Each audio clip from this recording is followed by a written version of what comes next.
Halo, selamat pagi Bapak, Ibu, dan Saudara yang dikasihi oleh Tuhan. Syukur pada Tuhan karena kita boleh memasuki minggu yang baru. Dan tepat hari ini kita ada di penghujung bulan Februari 2022. Kiranya semangat dan sukacita terus ada dalam hati kita. Mari kita akan melanjutkan pembacaan firman Tuhan dari kitab Kejadian pasal 43 demikian. Tetapi hebat sekali kelaparan di negeri itu, dan setelah gandum yang dibawa mereka dari Mesir habis dimakan, berkatalah ayah mereka, "Pergilah pula membeli sedikit bahan makanan untuk kita." Lalu Yehuda menjawabnya, "Orang itu telah memperingatkan kami dengan sungguh-sungguh. Kamu tidak boleh melihat mukaku jika adikmu itu tidak ada bersama-sama dengan kamu. Jika engkau mau membiarkan adik kami pergi bersama-sama dengan kami, maka kami mau pergi ke sana dan membeli bahan makanan bagimu. Tetapi jika engkau tidak mau membiarkan dia pergi, maka kami tidak akan pergi ke sana. Sebab orang itu telah berkata kepada kami, 'Kamu tidak boleh melihat mukaku jika adikmu itu tidak ada bersama-sama dengan kamu.' Lalu berkatalah Israel, 'Mengapa kamu mendatangkan malapetaka kepadaku dengan memberitahukan kepada orang itu bahwa masih ada adikmu seorang?' Jawab mereka, 'Orang itu telah menanyai kami dengan seksama tentang kami sendiri dan tentang sanak saudara kita. Masih hidupkah ayahmu? Adakah adikmu lagi?' Dan kami telah memberitahukan semuanya kepadanya seperti yang sebenarnya. Bagaimana kami dapat menduga bahwa ia akan berkata, 'Bawalah kemari adikmu itu.' Lalu berkatalah Yehuda kepada Israel ayahnya, 'Biarkanlah anak itu pergi bersama-sama dengan aku. Maka kami akan bersiap dan pergi, supaya kita dapat tetap hidup dan jangan mati, baik kami maupun engkau dan anak-anak kami. Akulah yang menanggung dia.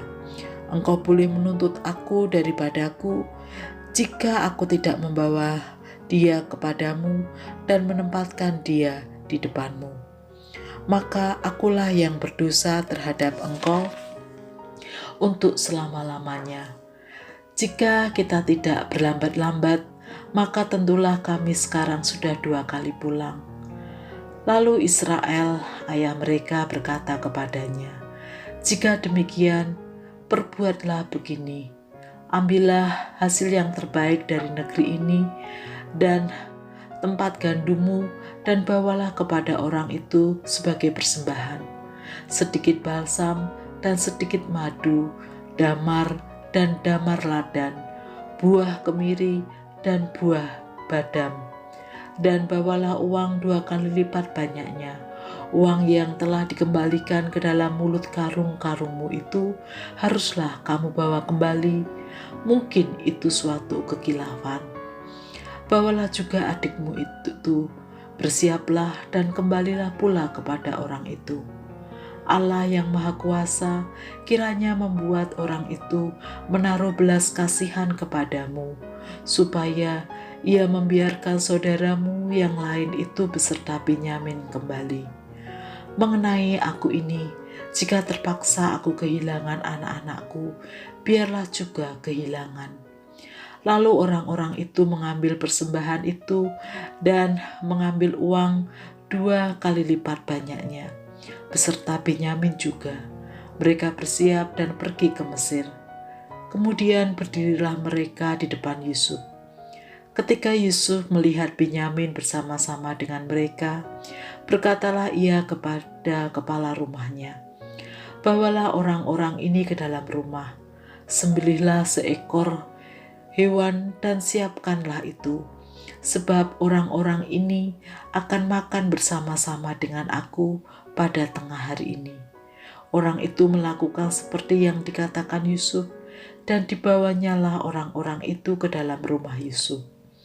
Lalu ketakutanlah orang-orang itu, karena mereka dibawa ke dalam rumah Yusuf. Kata mereka, yang menjadi sebab kita dibawa ke sini ialah perkara uang yang dikembalikan ke dalam karung kita pada mulanya itu, supaya kita disergap dan ditangkap, dan supaya kita dijadikan budak dan keledai kita diambil.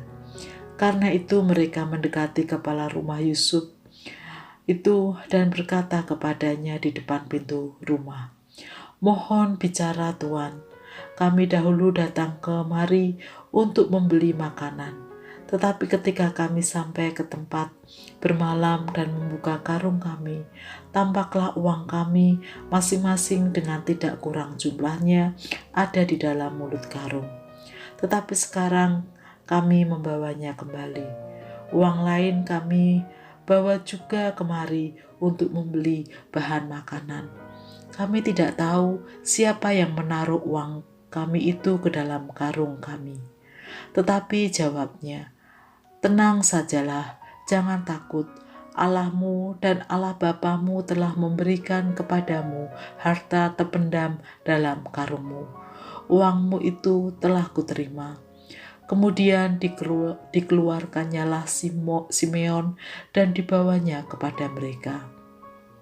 Setelah orang itu membawa mereka ke dalam rumah Yusuf, diberikannyalah air supaya mereka membasuh kaki, supaya juga keledai mereka diberikannya makan. Sesudah itu mereka menyiapkan persembahannya, menantikan Yusuf datang pada waktu tengah hari, sebab mereka telah mendengar bahwa mereka akan makan di situ. Ketika Yusuf telah pulang, mereka membawa persembahan yang ada pada mereka itu kepada Yusuf di dalam rumah, lalu sujud kepadanya sampai ke tanah. Sesudah itu ia bertanya kepada mereka, apakah mereka selamat? Lagi katanya, apakah ayahmu yang tua yang kamu sebutkan itu selamat? Masih hidupkah ia? Jawab mereka, "Hambamu, ayah kami ada selamat. Ia masih hidup." Sesudah itu berlututlah mereka dan sujud. Ketika Yusuf memandang kepada mereka, dilihatnyalah Benyamin, adiknya yang seibu dengan dia. Lalu katanya, "Inikah adikmu yang bungsu itu yang telah kamu sebut-sebut kepadaku?" Lagi katanya, "Allah kiranya memberikan kasih karunia kepadamu, anakku." Lalu segeralah Yusuf pergi dari situ, sebab hatinya sangat terharu merindukan adiknya itu. Dan dicarinyalah tempat untuk menangis. Ia masuk ke dalam kamar, lalu menangis di situ. Sesudah itu dibasuhnyalah mukanya, dan ia tampil keluar. Ia menahan hatinya dan berkata, "Hidangkanlah makanan." Lalu dihidangkanlah makanan bagi Yusuf tersendiri, bagi saudara-saudaranya tersendiri, dan bagi orang-orang Mesir yang bersama-sama makan dengan mereka itu tersendiri. Sebab orang Mesir tidak boleh makan bersama-sama dengan orang Ibrani. Karena hal itu suatu kekejian bagi orang Mesir. Saudara-saudaranya itu duduk di depan Yusuf, dari yang sulung sampai yang bungsu, sehingga mereka berpandang-pandangan dengan heran. Lalu disajikan kepada mereka hidangan dari meja Yusuf. Tetapi yang diterima Benyamin adalah 5 kali lebih banyak daripada setiap orang yang lain. Lalu minumlah mereka dan bersukaria bersama dengan dia. Bapak, Ibu, dan Saudara yang dikasihi oleh Tuhan, ada 3 perasaan yang tercatat dalam teks ini.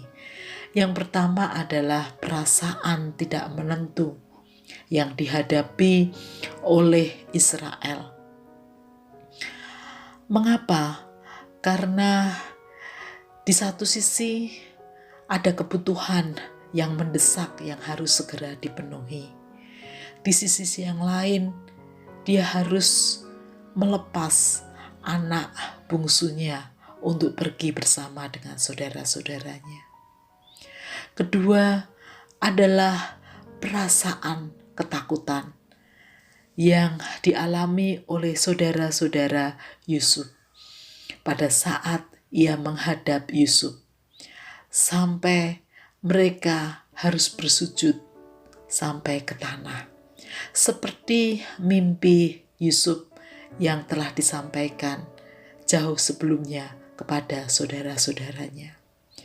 Perasaan yang ketiga adalah kerinduan yang amat dalam dialami oleh Yusuf, sehingga ia menangis dengan luar biasa karena rasa rindunya kepada adik yang dikasihinya.